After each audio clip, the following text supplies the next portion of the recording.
Hey everyone, this is a special episode of Contact. For the episode 13, magical number, I am going to narrate my visit to the planet Neptune. Yes, so it was a little bit special because I was in time dilation. So I went for the whole day, but I was brought back only 1 hour after I left. That's how it works in space. You know, time is relative to gravity and densities. I could not take photos, although I wanted to, because I wasn't allowed. So that's it. And anyway, the travel I did was in the 5th and 6th densities, and also, as you will discover, interdimensional. As I wanted to get this information as quick as possible to you, I haven't made a super production video because, you know, it takes time. I do everything myself. I buy videos on iStock, video sections, and, you know, I try to make something nice. So I did something all right, but I didn't put too much effort into it because I don't have time and I wanted you to have it fast. And I didn't do it yesterday because I was a bit tired with the travel, you know, space travel and shifted densities and etc. It's a bit tiring for the body, and you know, and I'm not young, you know. So I'm not young, and I'm not trained like military. I'm just me, you know. So it's a bit tiring, you know. I need always a day to recover physically. So that's why it's coming up only today. Enjoy, follow my story, imagine, visualize, and try to imagine where I am describing and taking you. And well, enjoy.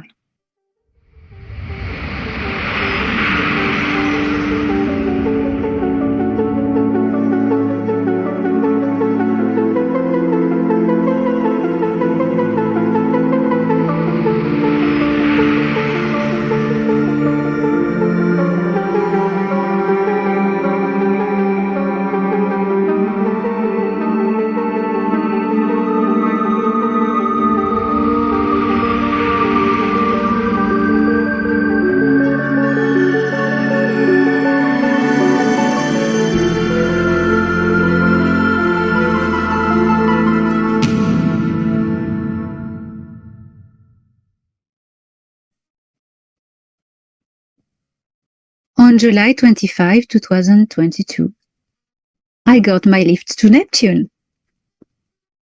The actual trip lasted the whole day, but I was brought back in time to only 1 hour after my departure.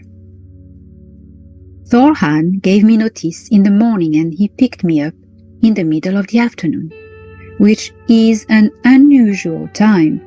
He never sets a precise time for safety reasons. I was beamed on board a scout ship of the Federation, and Seladion was there, my friend pilot. Always sparkly with joy and energy.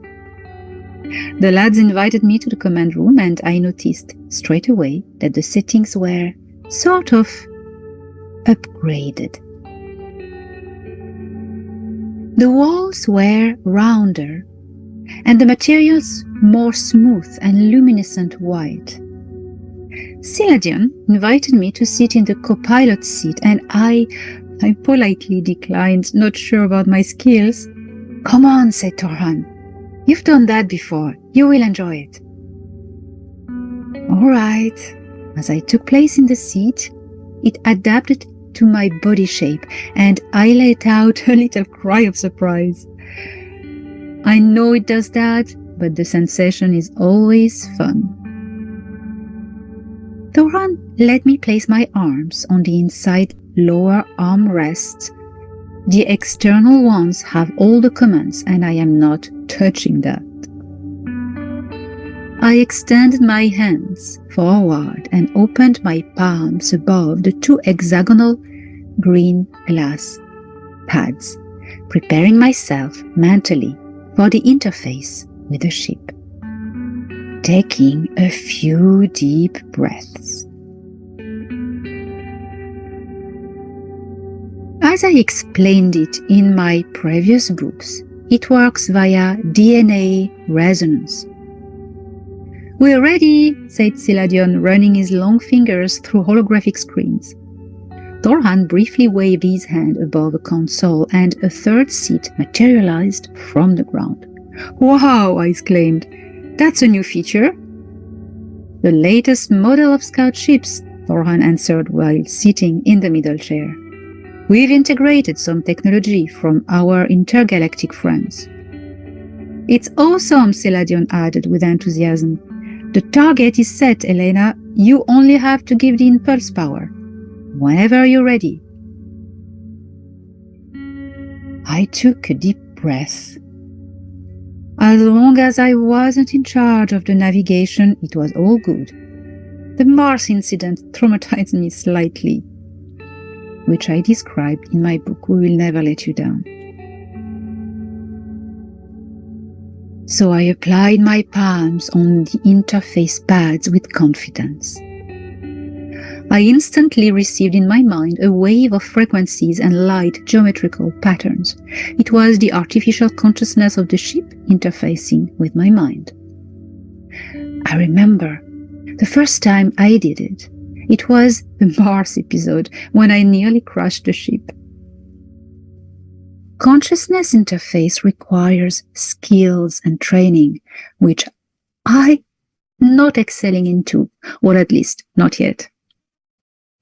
So I gave the impulse by thought, projecting the ship ahead into the void of space. And I only had to focus on keeping the pace as the trajectory to Neptune was automatically set. A few minutes later, we already approached the magnificent blue planet and its thin, elegant silver rings. Without me doing anything, the ship stopped. I understood that we had reached the target point, a location in high orbit of Neptune. The part of the ring exposed to the distant sunlight was glittering like silver and showed a rusty reddish color in the shadow side. I didn't manage to count how many concentric rings were there, but it seemed probably 5 or 6. Well, the show was magnificent.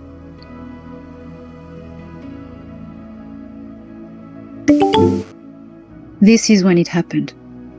The flashing vision of a strange creature looking like a cross between a tangri and an amphibian appeared in my head for the duration of a second. Then another one, and a third one, and the fourth looked different. I tensed up in my chair, quite frightened. Thorhan laid a calming hand on my shoulder. "They are the cadastre-se," he said with a reassuring voice, an interdimensional collective of different races. "How strange," I said. "They live on Neptune? On 2 planets of this system, Naara and N2. Venus and Neptune?" "Yes," Thorhan replied.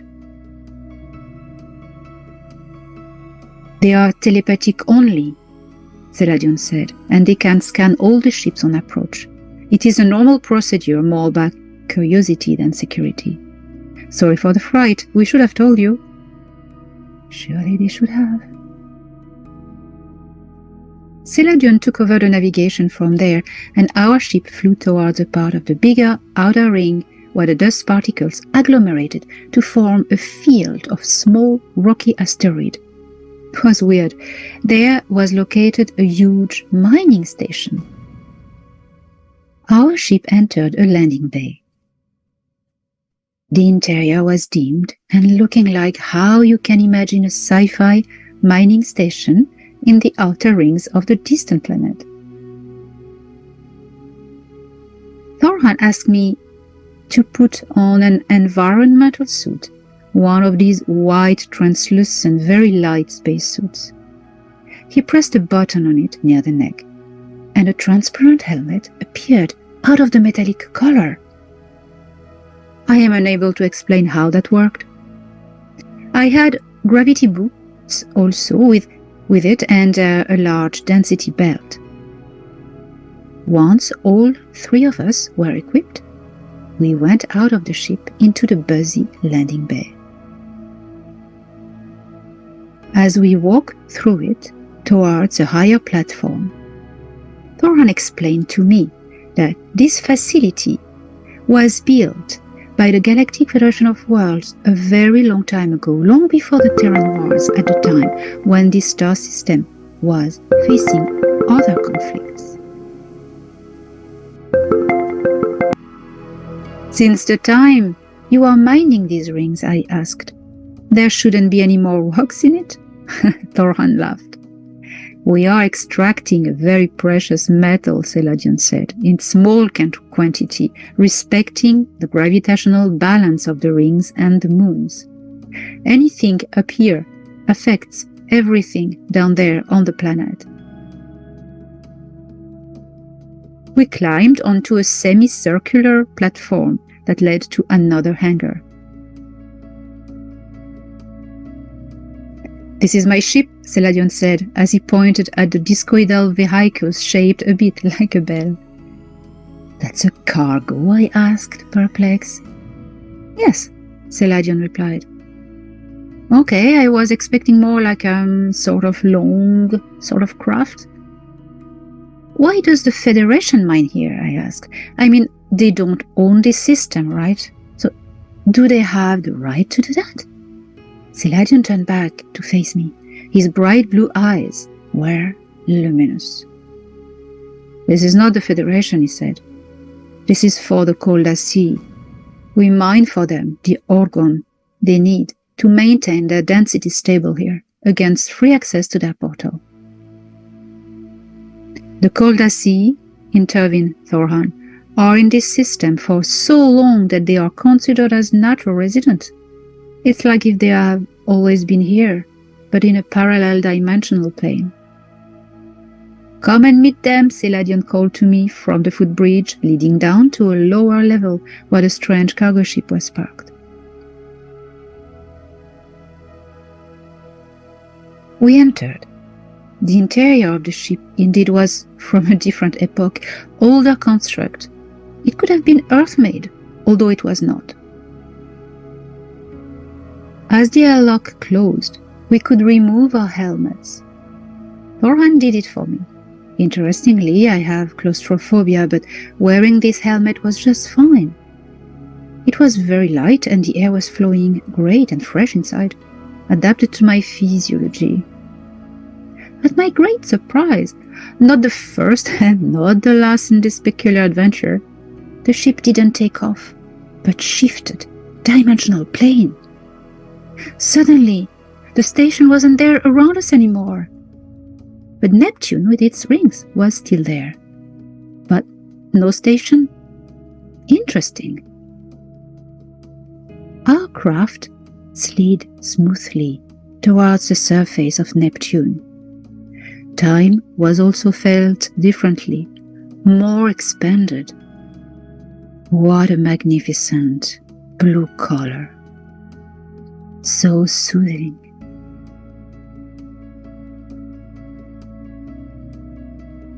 As the craft descended through endless layers of clouds, the light dimmed very quickly. In a strange, foggy twilight, the surface of a calm ocean appeared to our sight. The ship hovered for a while over it until an odd metallic structure became visible, emerging from the water. These oceans are teeming with life, said Thoran pensively. My heart bounds in my chest at the sound of these words. What an excitement, a thrill, to hear this. It was nearly bringing tears to my eyes. I would have loved to see all these creatures under the surface of this mysterious ocean as our ship hovered over it. Our craft dived under the water as we approached the metallic location tower, and then it was total darkness. the lights of a floating city, composed with the spheres of different sizes, soon appears. Once again, the vision of the Koldasi being flickered into my mind. The ship entered one of the spheres, and the large airlock closed behind us. We flew through 3 series of other airlocks until we weren't anymore in the water, but in a normal, breathable atmosphere. Unlike when visiting mining station, we didn't require to wear environmental suits and helmets. I only put on one of these blue smart suits with a frequency belt. As soon as we stepped onto the ramp of the ship, my belt generated instantly a density force field, and I felt the suit tightening my body to regulate the blood pressure. It felt to me when I was on Al-Nilam, in the 6th density of physicality. The shapes of the architectural structures around me seemed blurry, so I am not able to give an accurate description. But when the Koldasi people approached,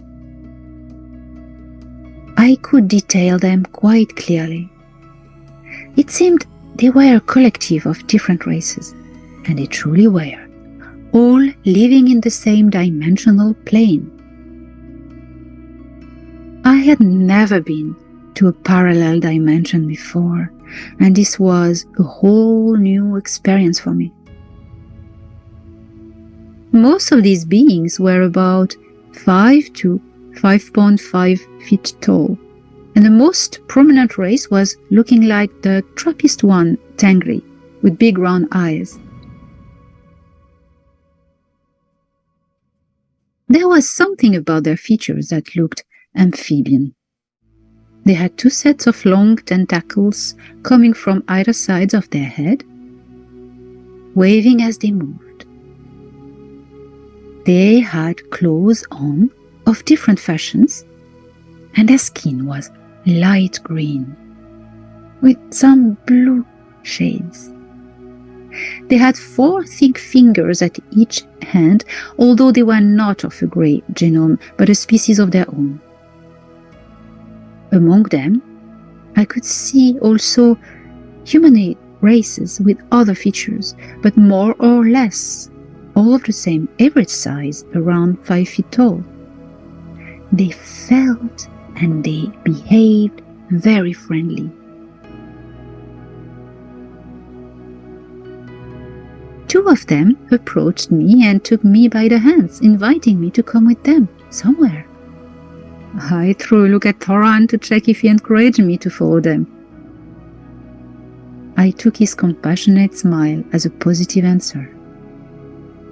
Thorhan and Seladion came along anyway, keeping close to me. The Koldasi showed me their facility, and I need to say, I recall very strange memories of translucent, iridescent walls, walking on water and moving through curtains of shiny bubbles. These people were very joyful and light-hearted, exactly what it feels when in contact with higher density of consciousness. Time dilated tremendously, and it seemed to me that we spent a whole day with them. In fact, when we got back to the mining station to reintegrate our scout ship, Thorhan told me that only 1 hour had passed in this dimension. I was very impressed. I was brought back to Earth and, straight after, opened my computer to write this extraordinary story of my visit on Neptune.